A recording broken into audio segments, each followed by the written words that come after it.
Nada más que me choca que luego no me deja ver la pantalla cámaras. las cámaras. Entonces ya me cuesta trabajo quitárselas. Déjame. Ahorita las quito. Luego.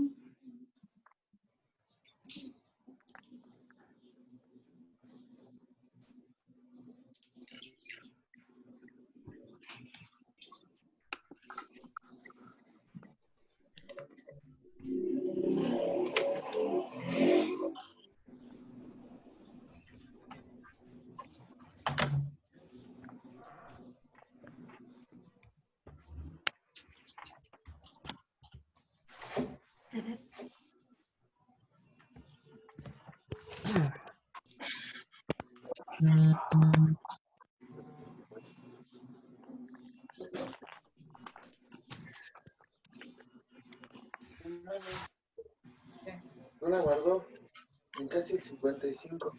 Oigan, ya.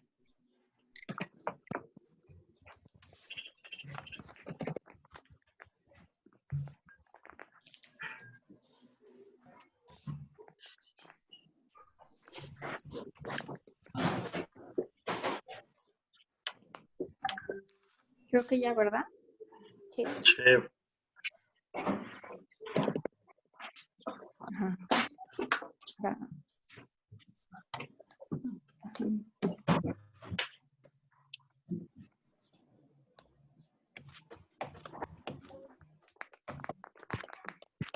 Bueno. Entonces.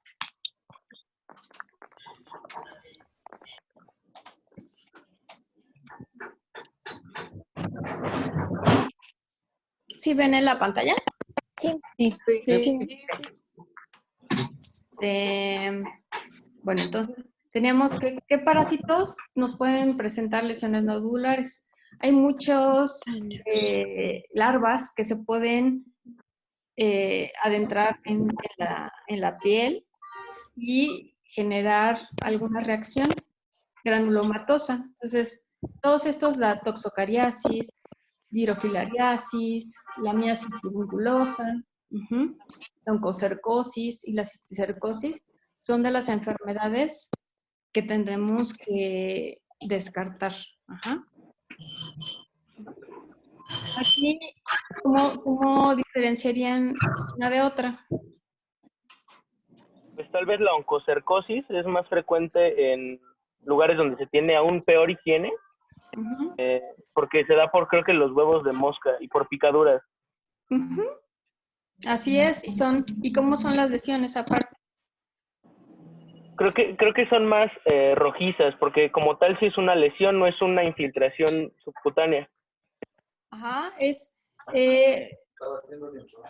es bueno, en la piel, ahí es donde va a infiltrarse. Sin embargo, son lesiones que alrededor son dermatosas y en el centro van a presentar escaras. Son muy, muy características, entonces, y pueden ser varias. ¿Ah? Entonces, sí hay alguna reacción a nivel dérmica, más que a niveles más profundos. Okay.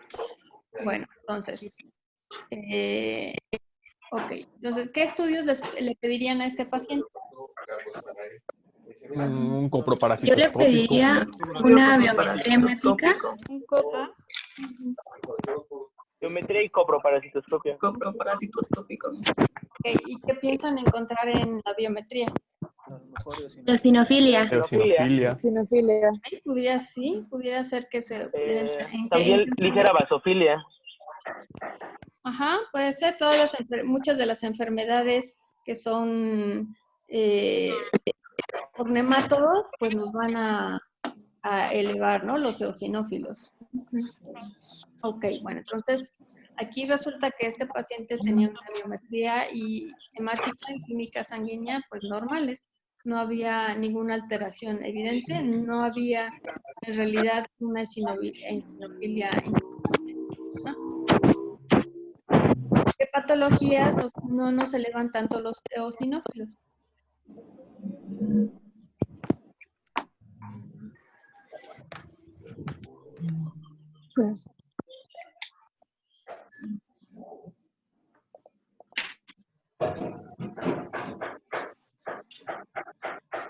agente etiológico fuera algún otro que no fuera un parásito, una bacteria, un hongo o algo así. De los mismos parásitos. Que no le ve Mucho. tan...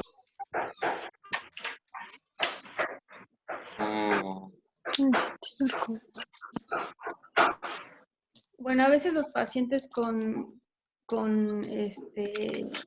bueno, ahorita vamos a ver. Okay. Entonces, a este paciente lo que resultó es que pues, hicieron una biopsia de ese nódulo. Siempre que tengan un nódulo y haya que pues, hacerle escrutinio, pues hay que biopsiarlo. Ajá. ¿Qué otras enfermedades pueden causar nódulo aparte de las parasitarias?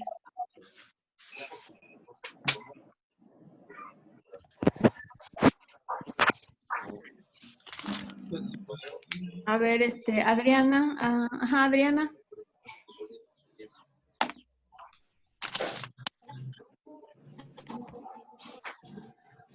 Adriana, ¿qué enfermedades pueden presentarse con nódulos que no sean parasitarias? ¿Puede ser algún tipo de cáncer? ¿Cáncer? ¿Como cuáles?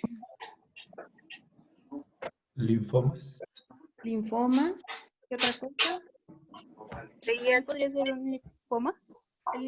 El linfoma, sí, sobre todo, pero a nivel de los ganglios, ¿no? Hay aumento en los ganglios. ¿Qué otra cosa? VIH. VIH igual, pero son a nivel de los ganglios. ¿Qué más? ¿Un lipoma? Lipomas, fibromas, ajá. Sarcomas, ajá. Metástasis. Todo eso nos puede ocasionar nódulos. Por eso es a veces necesario tomar la biopsia para saber qué patología estamos teniendo. Aquí que ven, a ver, Leili, ¿qué ves en la foto de tu izquierda? De mi izquierda, pues tenía un tejido con pues edematoso, más o menos,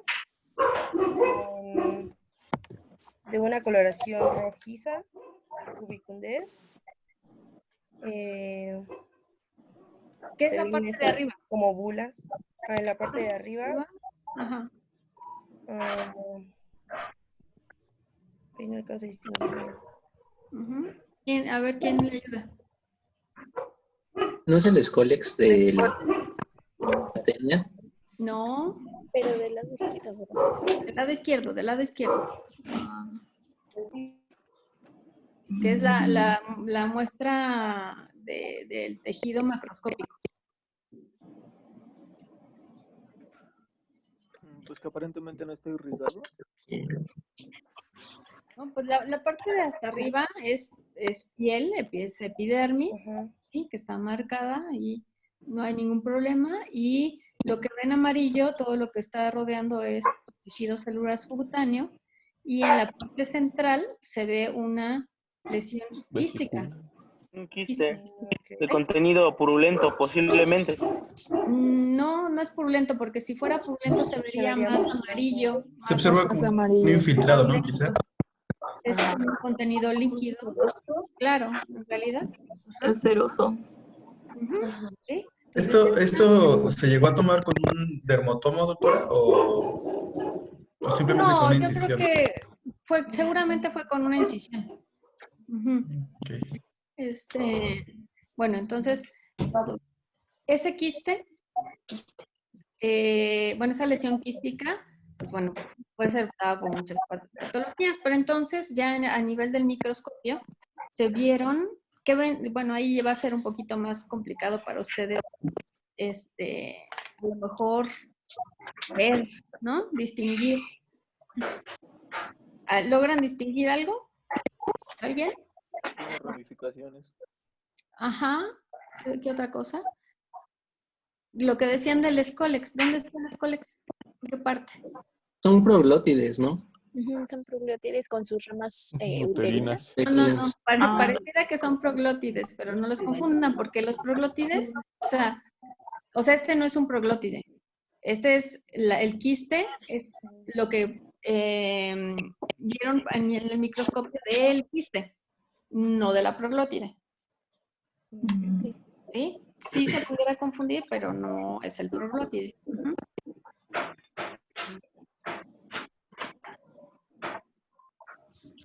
Entonces, en la parte de arriba, superior derecha, hasta arriba, se alcanza a ver unas ventosas, ¿sí?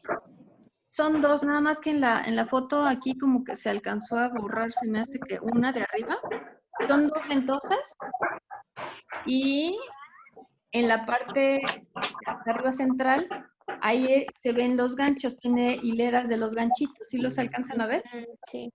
¿Sí? Sí. ¿Sí? Entonces, esa parte es el escólex que se logró visualizar en la muestra de patología, ¿sí? Más o menos. Entonces, en los estudios de laboratorio, entonces le pidieron PCR en heces. Ajá. Y, ¿qué otra cosa dicen que le hubieran pedido en heces? Un coproparasitoscópico. Sangre oculta en Un Eso, seriado podrían para haberle observar pedido. la presencia de quistes. Exacto. ¿Quistes o qué otra cosa? Sangre oculta en heces. Más que quistes, porque bueno, Las proglótides Proglótides. móviles. ¿en qué patologías podemos ver quistes? Protozoarios. Ajá, ok. Un parásito son huevos. Entonces podemos ver huevos. Y le tomaron una microscopía en heces del coproparasitoscópico y esto fue lo que se vio. Huevos de tenia. ¿Eh? Huevos de tenia. Huevos de tenia. ¿Cómo saben que es de tenia? Posiblemente. ¿Qué es lo característico? Es la oncosfera. La oncósfera. Ajá. ¿Y qué características tiene?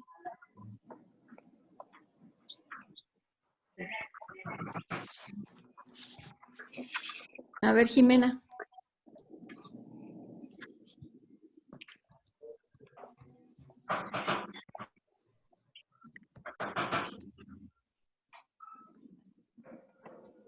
¿No? Pues la forma, ¿no? Que son como cilíndricas o esféricas. Pero tiene otras características más importantes. O sea, muchas son así, muchas son cilíndricas. Se encuentra en una vesícula rodeada de líquido. Ajá. Es lisa. Tiene la cubierta del huevecillo y aparte se le ve los ganchos. Sí, se pueden ver en algunas los ganchos y la parte Y también, interna. Ajá. también presenta estrías radiales. Eso es bien importante. Son estrías radiales. Son un doble halo con estrías radiales. Eso es lo que también eso es muy característico de las tenias y que lo podemos diferenciar con otras patologías. Bueno, ¿cómo pueden diferenciar una tenia saginata de una tenia solium?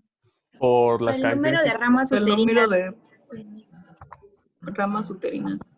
Ok, El ¿cómo es? escólex de tenia La saginata no saginata y tiene. cómo es en la solium.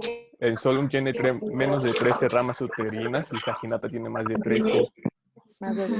También el escólex en solium tiene los ganchitos y saginata no. Ajá. Por el tamaño también, ¿no? La solium es más pequeña. La Y solium es también más pequeña. por las características de las proglótides, que en solium son cuadradas y en saginata son rectangulares. ¿Qué otra cosa?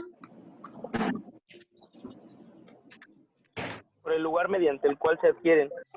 Bueno, por el alimento. Sí, pero en cuanto a características morfológicas. Que la proglótide de la tenia solium es más pequeña que la tenia saginata. Ajá. Bueno, en general la tenia solium es más pequeña, ¿sí? Entonces, es de 2 a 7 metros y una tenia saginata puede llegar a medir muchos metros. Hasta 10 metros. Ajá, 10, 25, por ahí he leído alguna vez que puede llegar a medir. Y si se fijan, la diferencia también está en que los huevos, las proglótides, de la Taenia saginata puede tener una cantidad de huevos menor, a lo mejor tiene menos cantidad de proglótides, pero dentro de cada proglótide la cantidad de huevos es menor, es 1000 a 10,000. Y a diferencia de la Taenia solium, que es más pequeña, tiene menos proglótides, etcétera, tiene mucho más cantidad de huevecillos por cada proglótide, ¿sí? Que puede llegar a ser hasta de 50,000 huevecillos. ¿Sí? Bueno, entonces ya tenemos ahí que, bueno, ya vemos que el paciente tiene... Y resulta que le pidieron estudios de gabinete. ¿Qué estudios ustedes? Bueno, aquí si se fijan, es una tomografía. Pero, ¿qué otro estudio de gabinete pudiera haber sido interesante que le pidieran a este paciente? Una resonancia magnética. Una radiografía de... Un ultrasonido. Una radiografía de tejidos blandos. Un ultrasonido, porque ahí podemos ver el nódulo. Hay veces que hay enfermedades parasitarias donde hay larvas, de las que comentamos anteriormente, donde se puede ver por el ultrasonido el movimiento, la larva, el movimiento dentro del nódulo. Obviamente en el caso del cisticerco, ¿no? No hay un movimiento de la larva que se vea por ultrasonido. Pero si tuviéramos otra patología, sí se podría haber detectado. ¿Qué otra cosa? Por ahí dimensionaron. Una radiografía. De tejidos blandos. Pues una simple radiografía. Hay veces que se pudiera detectar alguna calcificación. hallazgo, ¿no? Una calcificación. Podemos ver calcificaciones hasta en las radiografías, ¿no? Si no vemos calcificaciones, pues entonces estamos pensando en otras patologías. A lo mejor nada más un fibrolipoma, por ejemplo, una enfermedad donde tienen múltiples fibromas y lipomas, donde no hay calcificaciones y no hay ningún hallazgo en una radiografía. Bueno, a este paciente pues no le tomaron radiografía, le tomaron una tomografía. ¿Y qué se ve en las flechitas? Son las hipodensas.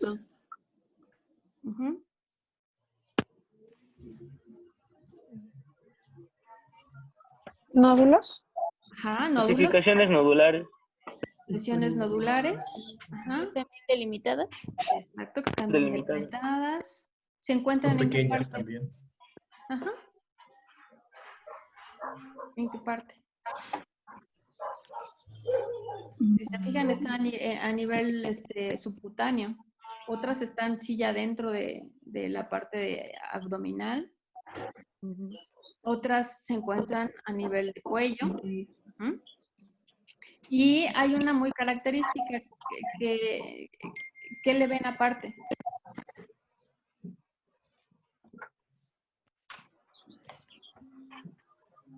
Y que es algo patognomónico de esta enfermedad. Es un criterio mayor, definitivo.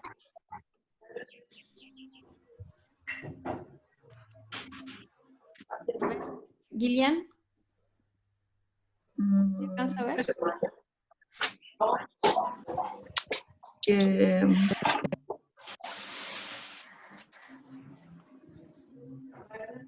¿No? Pues unas lesiones nodulares que están de forma ovalada. Pero que aparte, algo más específico. ¿Nadie?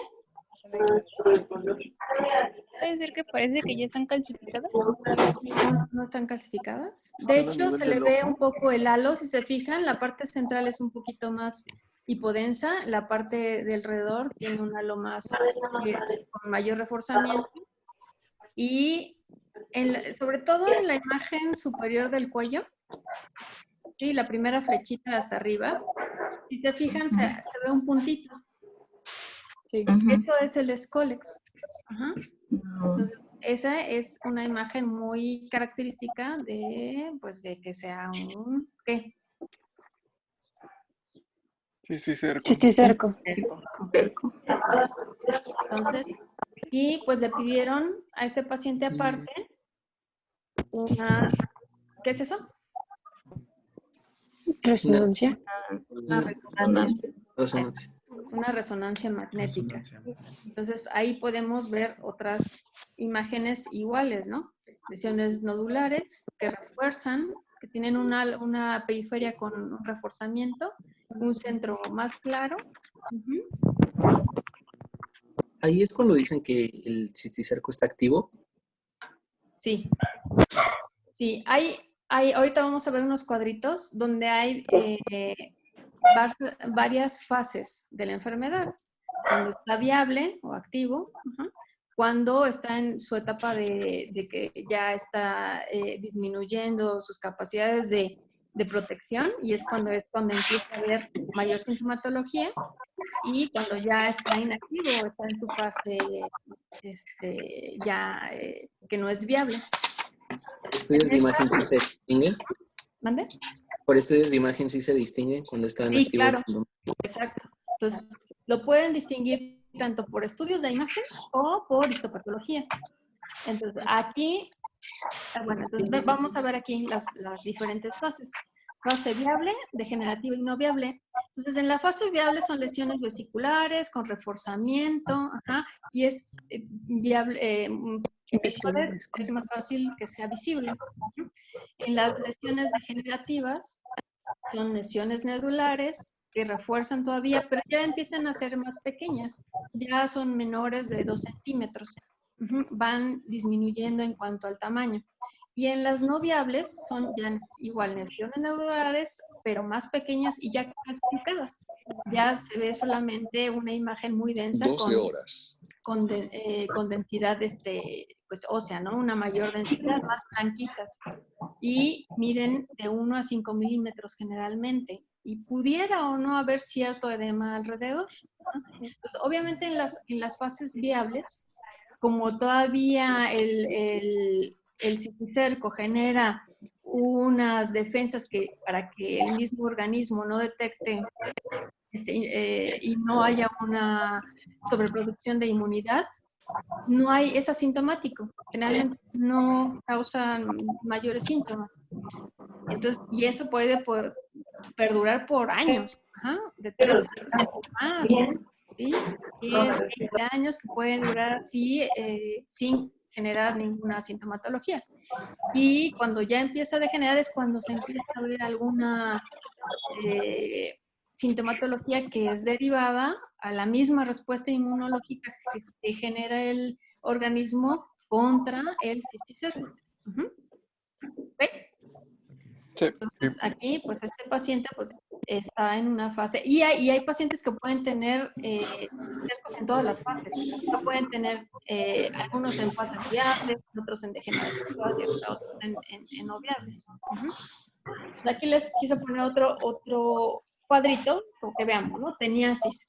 Entonces tenemos la saginata y la solo. La tenia saginata, acuérdense que es por ingesta de carne vacuna contaminada. ¿Sí? Y la solum es por carne de puerco. O sea que no les puede dar cisticerco por consumir carne contaminada. Para empezar, ¿sí? De ninguna de las dos. De ahí, pues obviamente se generan las oncósferas, ¿sí? Que es la fase larvaria. Esas oncósferas del tejido del puerco es ingerida por el humano y de ahí pasa al intestino, y etcétera, y es cuando se genera la forma de la tenia. Entonces, si ingerimos carne de puerco contaminada, no nos va a dar cisticercosis, nos va a dar teniasis. Entonces, para que quede claro, porque luego eso como que no queda muy claro. Ahora, ¿cómo nos va a dar cisticercosis? Bueno, entonces es ya por ingestión de los proglótides o de los huevos. ¿Cómo puede ser? Hay varias teorías. Bueno, una es por la misma, que el mismo humano al tener la teniasis, pues obviamente evacúa, no tiene una buena higiene, ingiere sus mismas heces fecales al contaminar algún alimento con sus manos. Otra opción es de que haya una regurgitación. Hay quienes dicen que los mismos proglótides pueden en algún momento regurgitarse desde el intestino hacia el estómago. Y al regurgitarse hacia el estómago, ahí, entonces, esos pueden pasar y formarse los cisticercos. Son dos de las teorías. Entonces, ya sea por el misma heces del que está parasitado o que se consuma algún alimento, ya sea verdura, lo que sea, pero que esté infestado ya de los huevos, es cuando nos va a dar cisticercosis. ¿Cuáles son las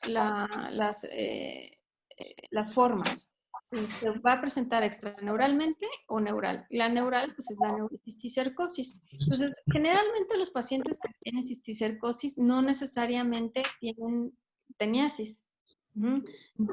Generalmente ya no son portadores de tenia en ese momento. Hay otro, por ejemplo, en este paciente, pues vamos a ver cómo fue su evolución. Entonces, hay unas extraneural, como en este caso, que estaba en el tejido muscular. Puede presentarse en el tejido ocular. ¿Cuándo decimos que es extraneural en el tejido ocular? A ver. Eduardo. ¿Eduardo? ¿Dónde? ¿Cuándo decimos que es extraneural? Que está en el tejido ocular. Pues cuando pues no llega el parénquima, ¿no? ¿Cuál parénquima? O como, no, es que no entendí la pregunta. O sea, tú puedes tener una localización extraneural y otra neural. Ajá. En los dos casos puede afectarse el ojo. No, ok. Ajá. Entonces ahora dime cómo dices que es extraneural ocular o neural ocular. Sí, porque se encontraría fuera del parénquima, ¿no? O sea, como lo menciona aquí, es extraparenquimatoso, ¿no? Ahí va a afectar al nivel ocular. No. ¿Podrías? Por la capa en la que se encuentra. ¿La retina? La sintomatología que se refiere el paciente. No. Cuando hay disminución de la capacidad visual. Sí, la localización, ¿dónde? Sobre retina. No sé, en la capa La nerviosa, coroides o en sino el que humor fuera... vítreo. Ok, entonces por ahí sí, ahí dijeron más o menos. Entonces, todo lo que esté, si está en retina, es neural. Únicamente. ¿Ah? Todo lo que esté fuera de la retina, ya sea en humor vítreo, conjuntiva, músculos extraoculares, todo eso es extraneural. ¿Okay? Ajá, tejido subcutáneo y también, bueno, en neural parenquimatoso, pues todo lo que está ya en el tejido del parénquima cerebral y todo lo demás extraparenquimatoso, pues ya retina y a nivel de los ventrículos, subaracnoideo y espinal. Eso lo podemos saber con la clínica, ¿no? ¿Cómo es la clínica intraventricular? Se me acaba. Puede haber hidrocefalia, ¿no? Ajá, pero exacto, va a haber una hidrocefalia. Hipertensión endocraneal. Ajá, ¿y cómo te lo va a referir el paciente? Cefalea. ¿Qué más? Cefalea frecuente. Náuseas. Exacto, náusea y vómito. Ajá. Y cambios en la visión. Pudiera ser dependiendo del área o qué tan... Si está ya afectando la hipertensión al nervio ocular, pues sí, pero si no, generalmente no más que el vómito y la cefalea importante. ¿No? Y a nivel subaracnoideo. No. Irritación de inicio. Ajá, ¿Una aracnoiditis crónica?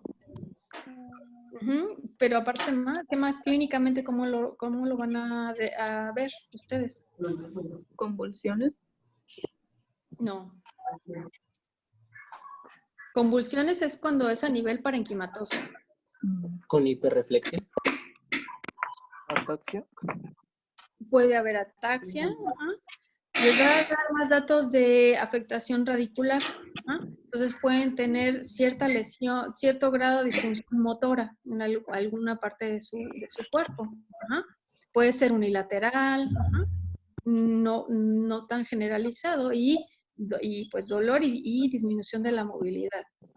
O datos también de meningios. Y a nivel espinal,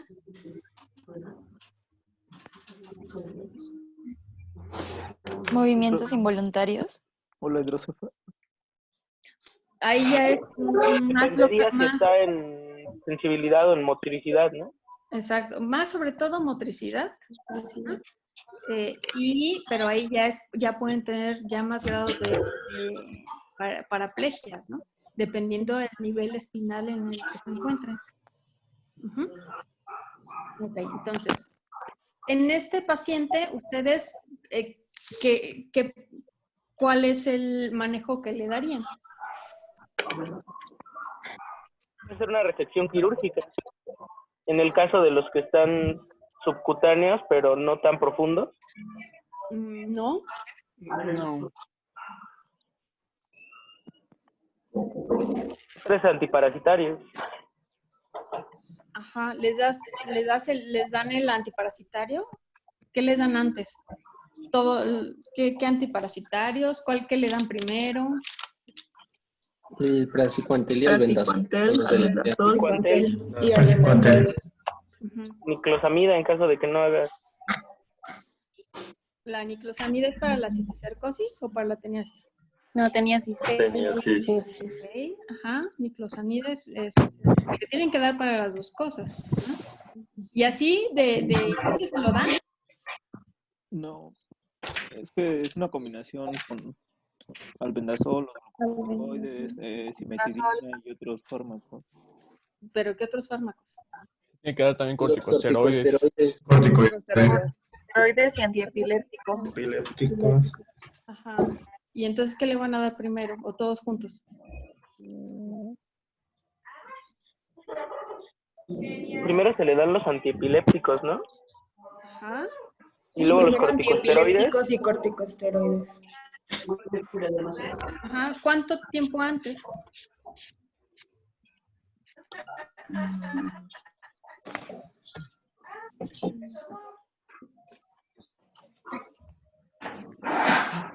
¿No?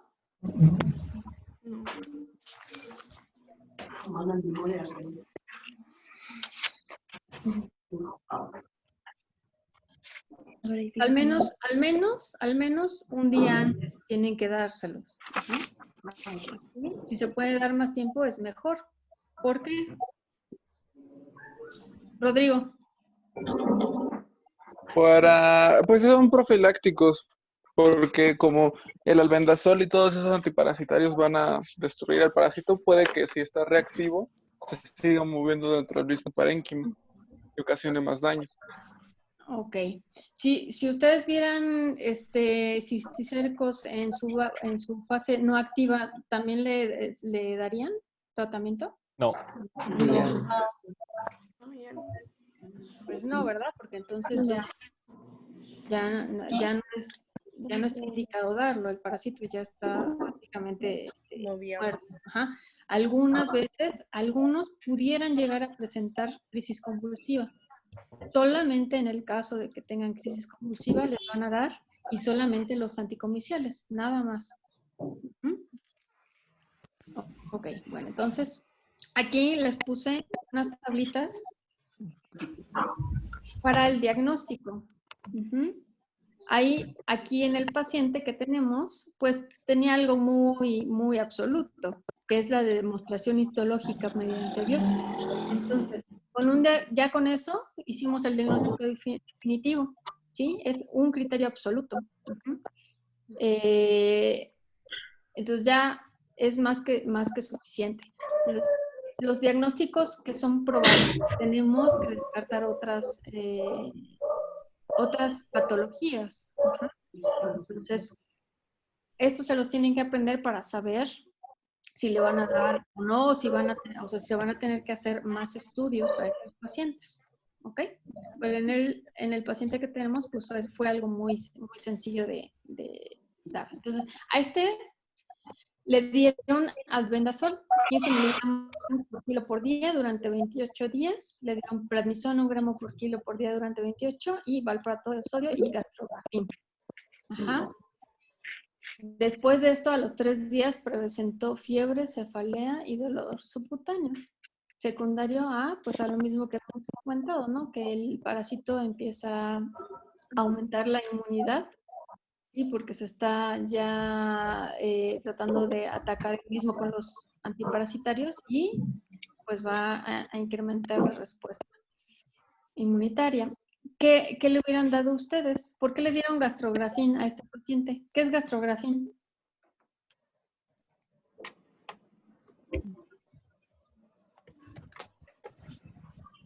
¿No? Bueno, en Japón no hay ni closamida ni algunos otros antiparasitarios. Entonces, como no tenían ni closamida, entonces ellos dieron darle gastrografin, que es un medio de contraste para tratar de ver si así se eliminaban las tenias. Sin embargo, pues obviamente pues no es de gran utilidad. ¿Cuál es el tratamiento que propone la ITSA para estos pacientes? Para la cisticercosis. Decimos que es albendazol, pero ¿cuál es la dosis y por cuántos días? Verónica. Es A.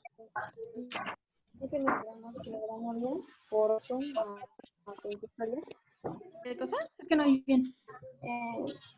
Es de albendazol de 15 miligramos kilogramo día por 8 a 28 días. Ajá, sí, en general es como de 10 a 14 días en promedio.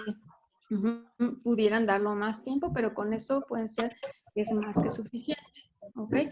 Entonces, para la terapia de teniatis, nuestro tratamiento pues sería el praziquantel y la niclosamida, cualquiera de los dos, y de 5 a 10 miligramos por kilo o de 1 gramo a 2 gramos.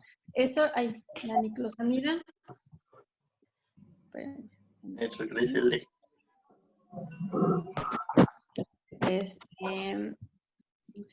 Sí, dependiendo del peso y de la edad del paciente. En adultos, pues son 2 gramos, son 4 tabletas de niclosamida.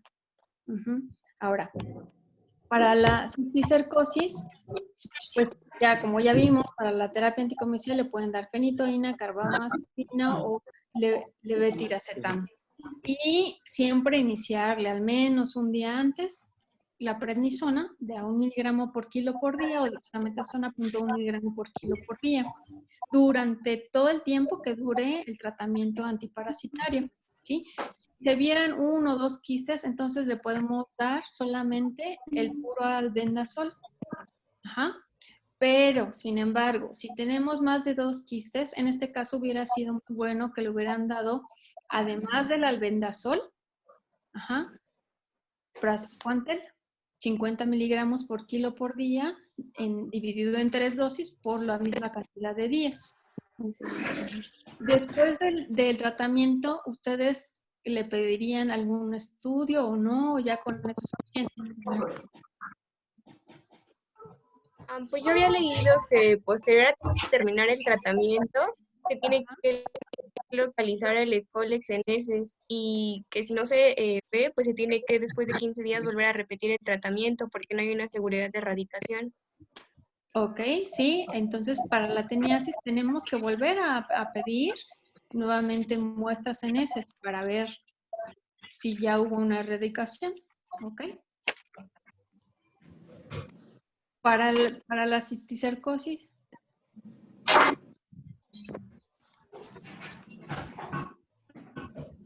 Podría ser otra radiografía o quizá otra tomografía para observar el estado de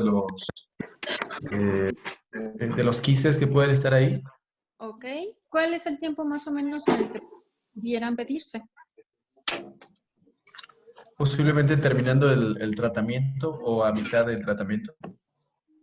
Sí, bueno, si no, se pueden pedir hasta, si no hay ninguna sintomatología, en 6 meses. En 6 meses hay que hacer un nuevo análisis y ver si ya hay eliminación del parásito.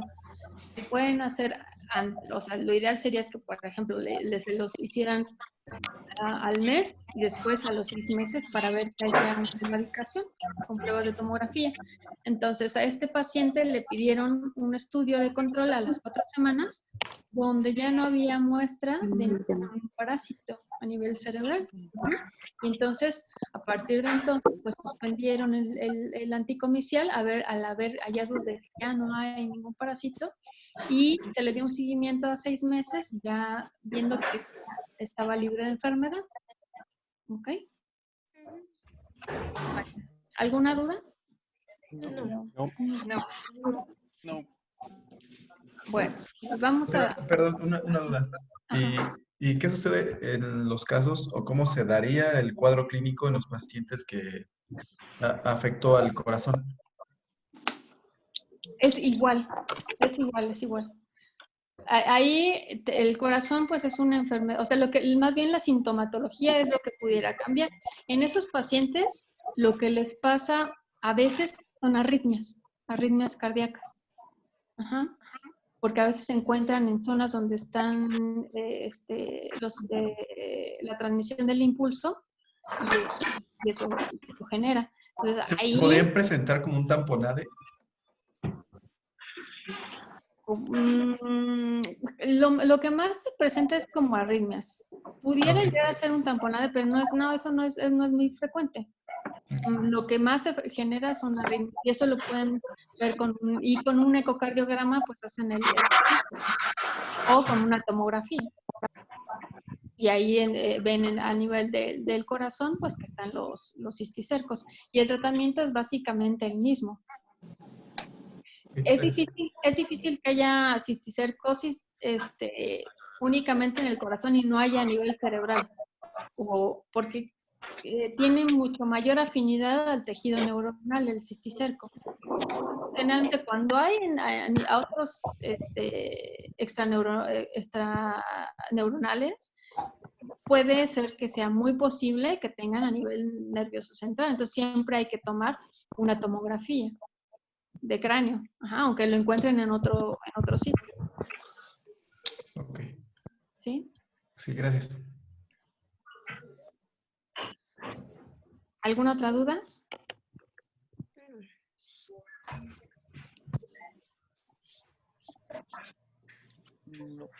¿No? ¿Seguros? Seguro. Bueno, entonces, pues ya por ahorita vamos a terminar. Vamos a ver si mañana, da tiempo en la mañana. ¿No tienen exámenes en la mañana? No. Bueno, entonces, igual vemos uno o dos casos clínicos mañana relacionados con los temas que nos faltaban y ya para que en la noche ya o el sábado, ¿qué prefieren? ¿El sábado su examen o mañana en la noche?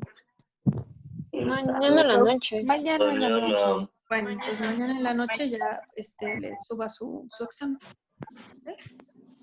Sí, doctora. ¿Sí? Sí. Ok.